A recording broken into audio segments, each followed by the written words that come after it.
The West Virginia Mountaineers have taken a huge second step. Now they're taking the NCAA to court to sue their asses, baby.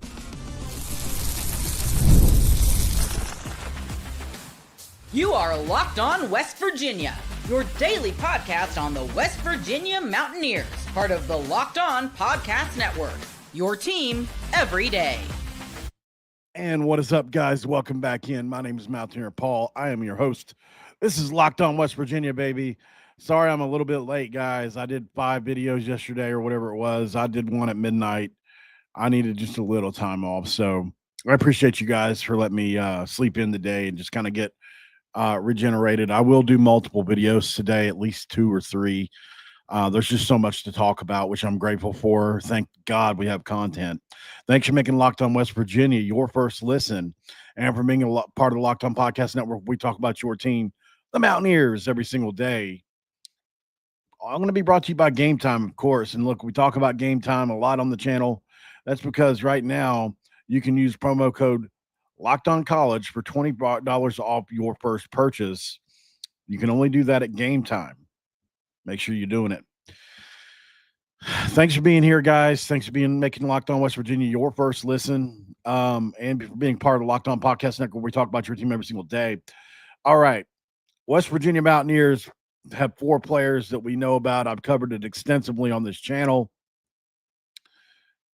And here we are again. It's time to sue the NCAA. It's time to take them back to court.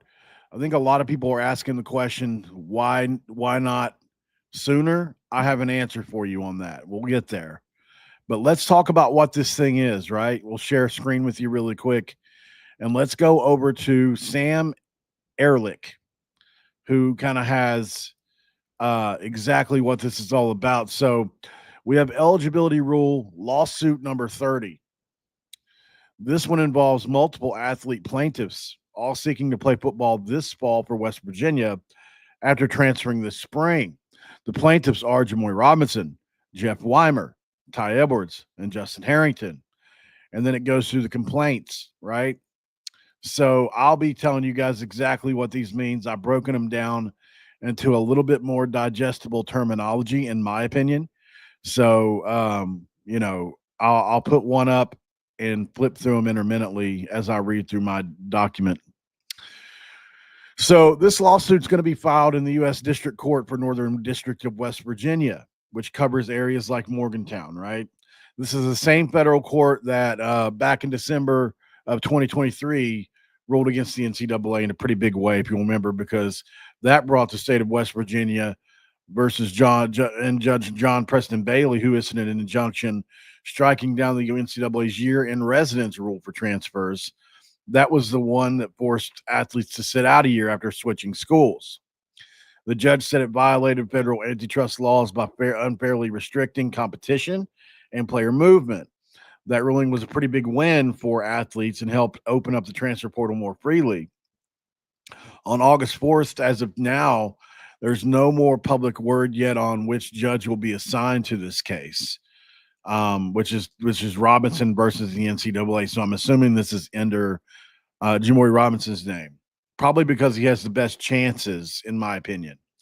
And it might or might not be Judge Bailey. I'm not sure. I haven't been able to figure that out yet. Because assignments are usually pretty well randomized, but the court's history with the NCAA antitrust challenges could make this a player-friendly venue. And if it's Bailey or a similar judge, I think it bodes well for the plaintiffs, given the prior skepticism towards the NCAA that limit athlete opportunities. So they're kind of go the antitrust option here, which I don't disagree with. I think it's probably the best. It's the best route. If you want to say they're taking a specific route, this is the route you would probably want to go if you were going to try to get this injunction. What does that look like? Well, there's a couple different things. You've got the pride of place theory, and you also have the essential facilities doctrine. We'll go over both. The pride of place theory basically argues that the NCAA rules create an unfair hierarchy or pride of place that favors athletes who start their careers at big Division I NCAA, Ohio State, Michigan, West Virginia even, right out of high school, and players like these four who began at junior colleges or other non-NCAA institutions. By the way, junior college is a non-NCAA institution, so they get penalized for that. They feel like, because even though they were good enough the entire way, it's not their fault that maybe they were undervalued coming out of high school, right? Some guys get better as they're in college. Guys like Jamori Robinson and Ty Edwards were probably good enough all along. They just needed a year or two to develop, right? Just like any player that that you bring in. So, obviously, other non-NCAA institutions also get penalized with stricter eligibility limits. It's like saying the NCAA it's like saying they're rigging the system for blue blood programs to give them an edge, while JUCO transfers, who often come with underrepresented or lower resource backgrounds, have to jump through extra hoops. Like, for instance, let's say you're a 4-year grad.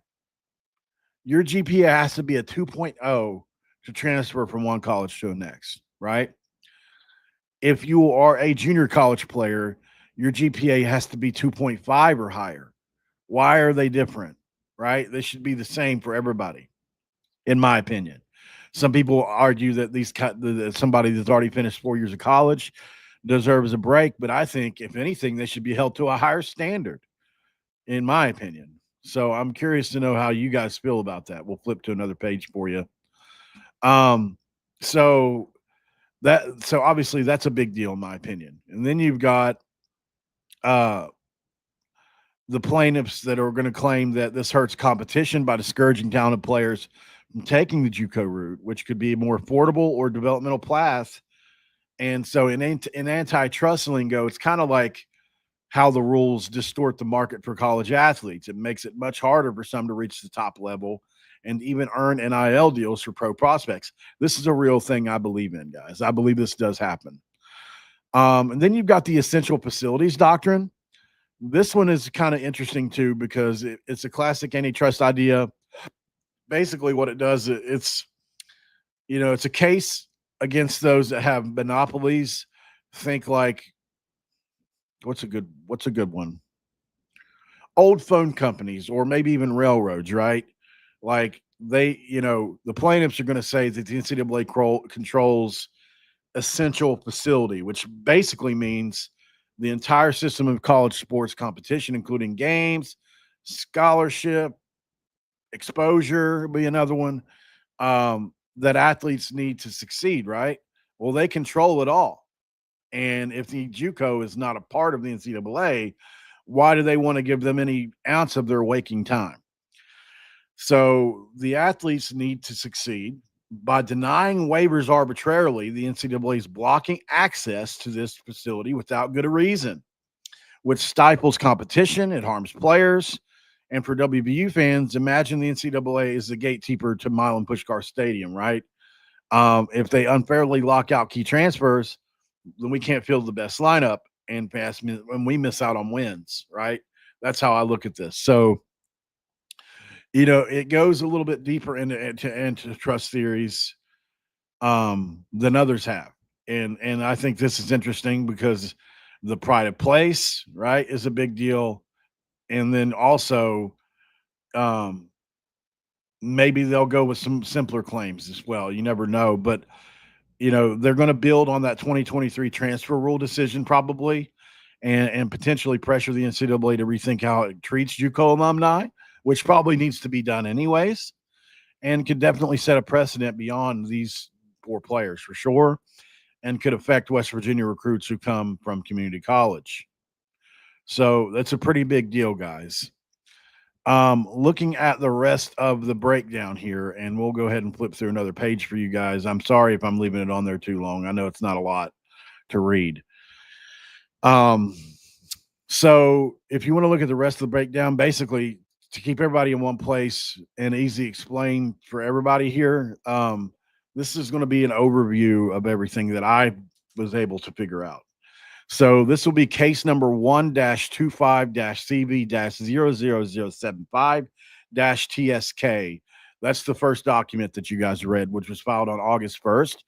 Basically, it pits 4 West Virginia transfers against the NCAA: Jamori Robinson, who's a defensive lineman, Jeff Weimer, a wide receiver, Ty Edwards, a running back, and Justin Harrington, a safety, who transferred to West Virginia in the spring of 2025 and want to play this fall.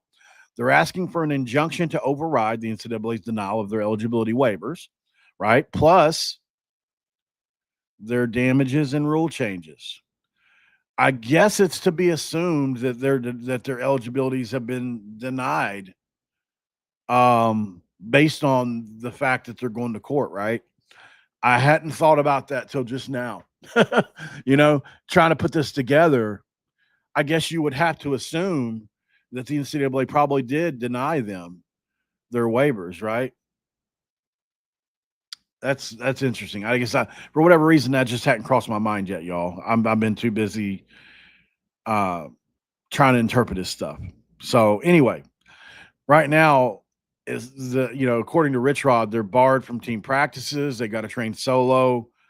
So I think the core issue here is the JUCO penalties, right? Basically, the NCAA bylaw limits extra eligibility for players who started at non-NCAA schools.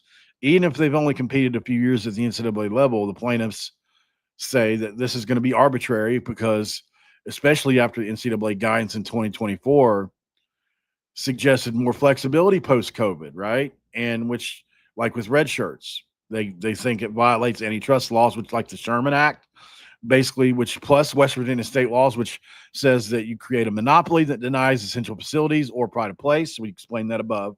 There's breach of contract. These players are beneficiaries of NCAA school arguments, and denials break their fair application promises.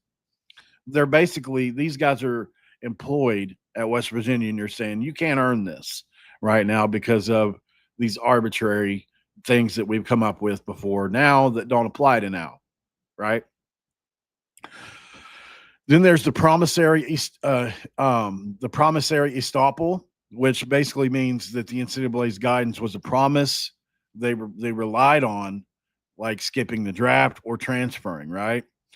And then you have the tortious interference, which messes with their opportunities, including NIL earnings. The eligibility rule lawsuit number 30 is definitely a wave of challenges, guys. Similar ones have won on injunctions, like Cortez Braham Jr., who just got his 7th year on August, so on July 22nd. So, like Rich Rod said, nothing yet, and it can be frustrating. We got to have a plan for yes or no on this, but I think the court's antitrust history is definitely going to help here because this is like a home field advantage for West Virginia. I'll get more into that later. We have some tables that I've made up here, so I'm going to go ahead and flip to this last page for you guys. I think it's the last one. Yeah. We'll go and let you see this last page here. Read that for a second, and I'll give you a quick thought on something. So basically, my opinion is I think they're doing this right up against the limit, right? We've got less than 3 weeks until the season. So either they had their eligibility denied, which is very possible, and that's what spurred them to do this, or I think, in my opinion, they're doing it closer to football season because if West Virginia court rules in their favor, the NCAA is not going to have time to counter, right? Because they're going to be playing anyways. Then you can't take it back, right? Once they play the game, it's like, what are you going to do then, right? You're going to strip West Virginia of all their wins now. Like, you can't really retroactively go back and change it. So I think that has something to do with it. And I also think about this now. Think of how big, Rim Baker, Rich Rodriguez, West Virginia University as a whole, that specific district court, even Gordon Gee to an extent, I think has played a factor in this. So, like, there are a lot of people that have absolutely helped in the past here, right? So there's no reason to think West Virginia doesn't have a good chance here, y'all. As a matter of fact, probably a better than good chance, especially if the same judge presides, which who knows what's going to happen there. But I mean, if you look at, well, like West, obviously,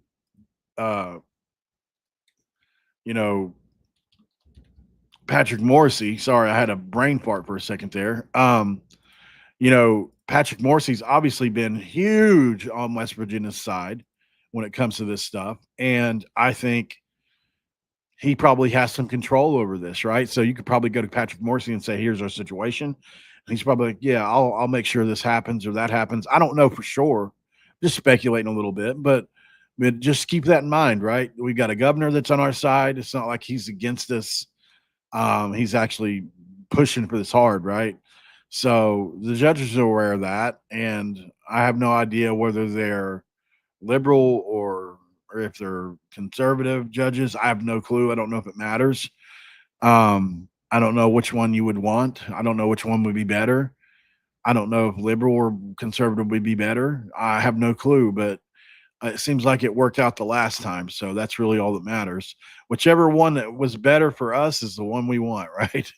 So, all right. So, obviously, this is a big ruling. Can't say enough how big it is. Want to thank Sam C. Ehrlich for putting this out here. This is big breaking news. Definitely big. Definitely would love to see what happens here. Obviously, here's the entire Google Doc. If you ever get a chance to look at it, it's pretty long, but and it's kind of broken down into 4 or 5 different things. But I mean, you can see here a lot going on, right? So, harms plaintiff's face is irreparable. The time within which college athletes may compete is limited, and no amount of monetary damages can mitigate or undo the harm that comes from being improperly held from college athletic contests. Moreover, by substantially shrinking their collegiate playing exposure, defendant is also irreparably harming plaintiffs' chances at playing professionally. This is all true. This is all true. I do think Jamori Robinson probably has the best case, but we're going to show you guys after the break exactly what case everybody has. We'll go over it one more quick time. I'll show you guys exactly what they're looking at, like how long have these guys played, what years did they go to college, the whole nine. We'll be right back. This is Locked On West Virginia. Then we're going to talk about Nico Marchiol, what he had to say, Rich Rodriguez, the whole nine. We'll be right back. And this episode of Locked On West Virginia going to be brought to you by Game Time today, y'all. And look, we talk about Game Time because we've all been there before, logging up for concert tickets to go on sale, only to lose your spot to a show you've been dying to see. Live music should be about making memories and not dealing with the stresses of ticket shopping. That's where Game Time comes in. Game Time makes getting concert tickets fast and easy. Prices actually drop as it gets closer to showtime, and you can save up to 60% with killer last-minute deals. If you're tired of the end of scrolling and you want to find the best deal for you, Game Time's Zone Deals pick is where you get your best seats in your section for you. Take the guesswork out of buying tickets to concert tickets and show tickets today with Game Time. Download the Game Time app, create an account, and use code LOCKEDONCOLLEGE for $20 off your first purchase. Terms apply, but create that account. Redeem the code LOCKEDONCOLLEGE for $20 off today, and download the Game Time app where you get last-minute tickets for the lowest prices, and that's guaranteed, and you'll answer the question of all questions. What time is it? It's game time. All right, guys, and of course, what would we be without – hold on one second here. I'm trying to find something. Do I still have it? I may not have it anymore. One second, guys. I will get it. Give me 1 second here. I don't know if I'd shown you guys this yet, but I'm gonna. Hold on. So it's not there. Let's see. Yeah, right there it is. Hold on. Let me get a little screenshot of it. Oh gosh. All right, let's put it up there. Add file, gallery, boom. Okay. From now on, it's segment 2. Let's crack open a do. Oh gosh. AI, man. AI is a fun tool. Code red alert. So it's even got my hat on, which is pretty funny. So yeah, somebody on Locked On made this for me. And as you can see, it's in the side of the thumbnail. I was curious if anybody saw that. If anybody saw that, so yeah, I know. I'm leaning into it, buddy. I've got the shirt, I've got the hat, I've got the daggone thumbnail, I've got the logo, I've got the Mountain Dew bottle, everything, every stereotype you can have about a West Virginian. All right. So that's right, Jimmy. Um, oh, I remember what I was going to show you guys. Let's share screen. So hopefully this worked. I had Grok make some some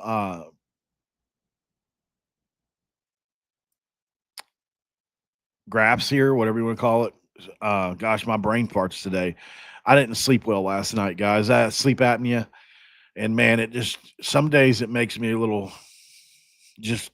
I have to really work hard to get my mind going some days, but I do have one scheduled. I had to miss my last one because I was in freaking Utah meeting with Kalani Sitake. So what was I supposed to do? But obviously, Jamori Robinson, if you look, he started in 2019. It's 2025. It's a long time, right? So Dodge City from 19 to 20, Monroe from 20 to 21.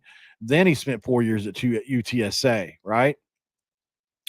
His argument is this: these 2 years here, even though he had to do this, weren't necessary. He was already good enough to play here, but he was overlooked and had to go this route, right? By the time you get to here, he's defensive player of the year in the conference. But one could argue that, one of the big arguments is like,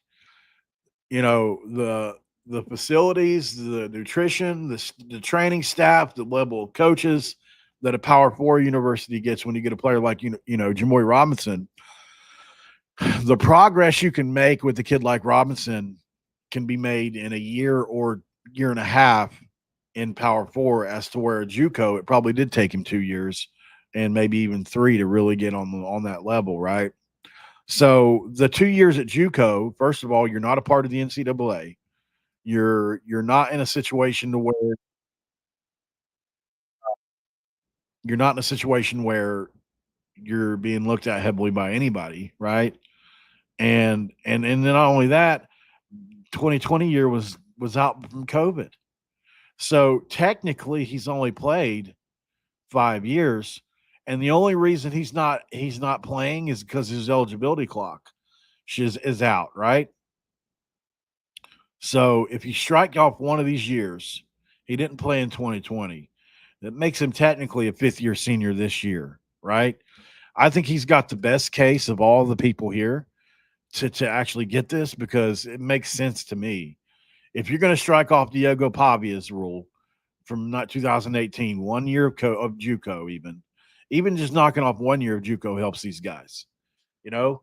So if you even knock off 1 year of JUCO, he didn't play in 2020.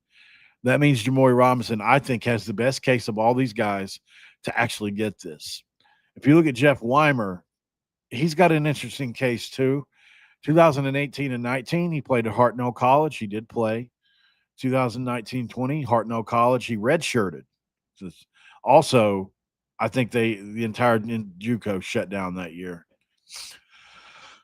In 2021, 2020, 2021, College of San Francisco. Oh, that was the COVID year. My apologies. 2020, 2021. So you've got a red shirt and a no competition to COVID year back to back, but these count against your 5-year clock, even though you're not a part of the NCAA. Finally, you've got 21, 22, where you competed at the College City of San Francisco. You've got UNLV, where he played in like 3 or 4 games before he got an injury. 2023, 2024 says he didn't play, and he didn't. And now you've got 2025. So I think Weimer's got a good case too, especially when you look how many no participation years he has. He has 1, 2, 3 no participation. He's got 3 years of no participation you can knock off here. Pretty crazy, right? So if you knock off 3 years, if you're saying that the 5-year eligibility clock shouldn't matter for JUCO, is what they're trying to say, right? If you need 2 years, then maybe you have to limit it to 2 years or something. But if somebody needs a year or two at JUCO, I'm okay with it. I know it's going to make ages a little bit older at times in NCAA, but it's only going to be for a few guys, a few hundred guys a year, probably, right? So it's not going to be the huge difference, in my opinion. Now, across all Group of Five and Power Four, yeah, I think maybe make it a little bit different, but at the same time, I think you got guys like Jamoy Robinson and Ty Edwards who are really ready this year to make their impact, but they have those years dragging them down from JUCO, where you just need that development time, and you're not getting paid for it. You're not getting anything for it. You're getting no exposure. It's literally just subtracting from your clock. That's it. As to where if these guys were given Power Four opportunities to develop on a roster as even walk-ons, talent's going to shine through if it's talent. So if you take off 3 years from him, you're right there within the 5 years for him as well. Ty Edwards, 2019, 2020, Georgia Military Academy. He participated in 2020, 2021 at Hutchinson Community College. 2021, 2022, Hutchinson Community College. I thought that they didn't have any. I thought one of these was a COVID year, but I don't know. So this is AI, so it could mess any of these little categories up. 2022, 23 UTSA. That's true. No participation. I knew he had 1 year of no participation. I wasn't sure where it was. Then you got the 2 years at Northern Iowa. So he's got the total of 3 years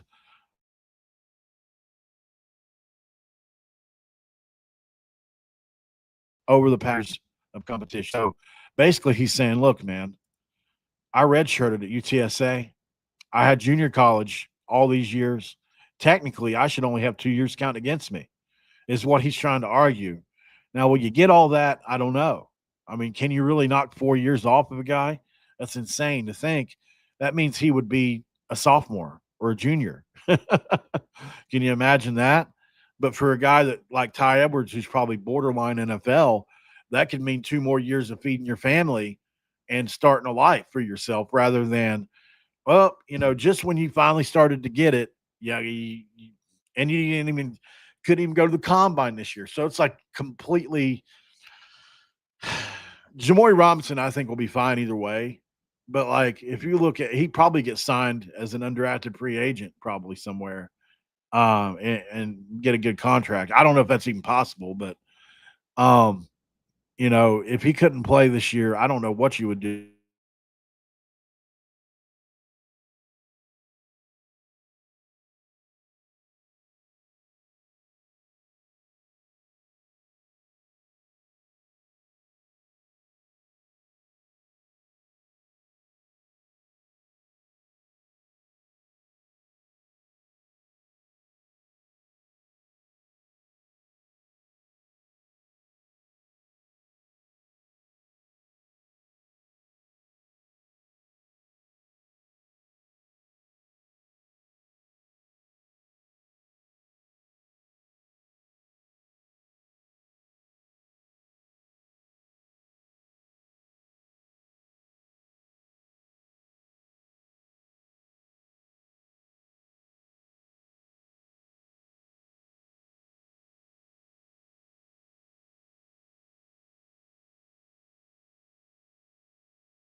How long was this out?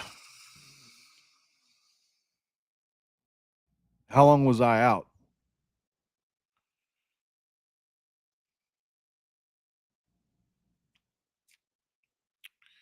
I had no clue that I was even out.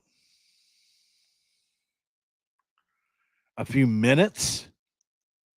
Oh, yeah, I might as well just end the video. It's over. That's frustrating, guys. I don't know what's been going on.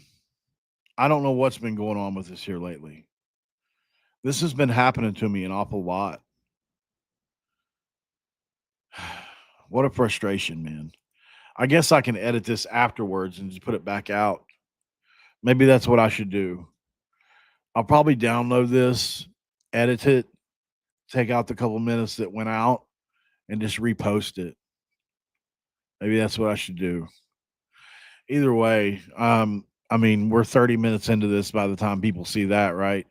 It's like if people stay that long, the video's done really well as it is. Might as well just keep going and talk to you guys. So I have no clue why that happened. That's very frustrating to me because I'm plugged into my modem. So why does this keep happening? And it tells me like I have unstable connection, all kinds of stuff all the time.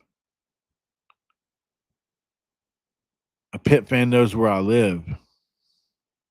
I don't hide it. Listen, at the end of the day, here's the thing, man.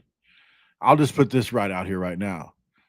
I might look like this, but look at my history and look at my record. If you want to come to my house, you just better be prepared for those consequences.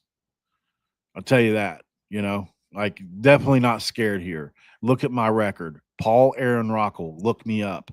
I promise you, I'm not the guy, right? So at the end of the day, man, I might be overweight, but it doesn't mean I can't fight.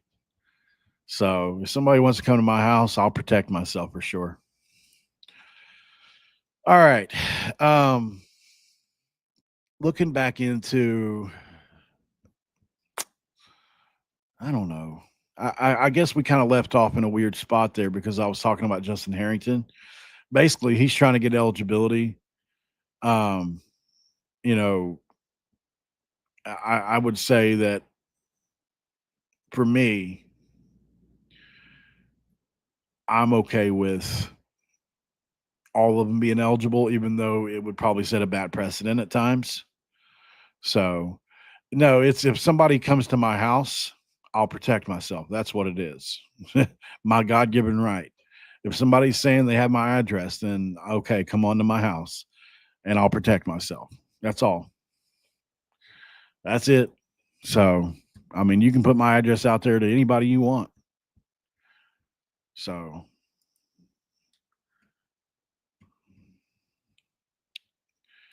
like I said, look me up and then decide for yourself. The people in here know I was honest with Locked On before they ever hired me. They know I've been to prison 4 times.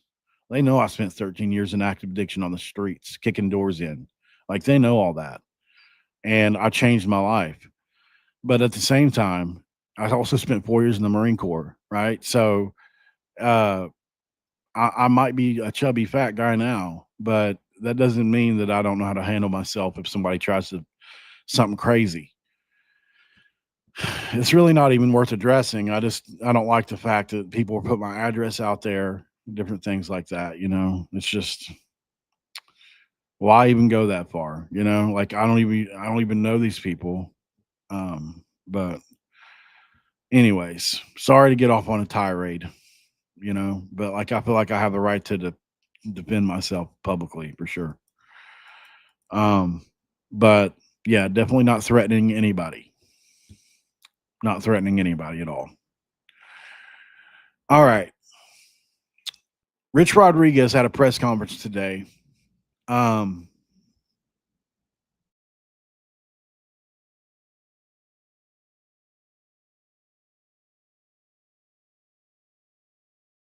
Videos, man. There it goes again. I don't understand it, y'all. What's going on here? This is extremely frustrating. I'm gonna have to go look into some things after this.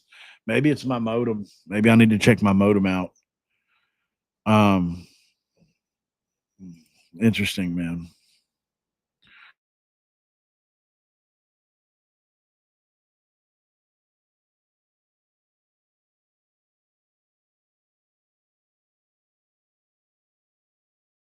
Very much improved. Today's the third day in shells. He said that as far as the offensive system, they've definitely had to tailor it towards the players. They're trying to figure out what that looks like. But he kind of gave an anecdote about an opposing coach noting that he said they ran the same play 28 times in a row last season. But he kind of hides it well, right? So he he's going to run what they run and then challenge people to stop it. That's just the way it is, and I'm in agreement with that. He also talked about being really satisfied with the quarterback group, especially their athleticism, conditioning, and minimal mistakes. That was big. I got a show coming up about that. He says he's going to have the quarterbacks go full live, so they're going to be able to get tackled this week. That's going to be crazy to see, and it's going to happen more often in training camp than previous years, so they can figure out who's who through physicality. He did stress the importance of being smart and avoided unnecessary injuries. And he said Rhett Rodriguez will be managing the 5 quarterbacks separately. So that's going to be a really interesting watch.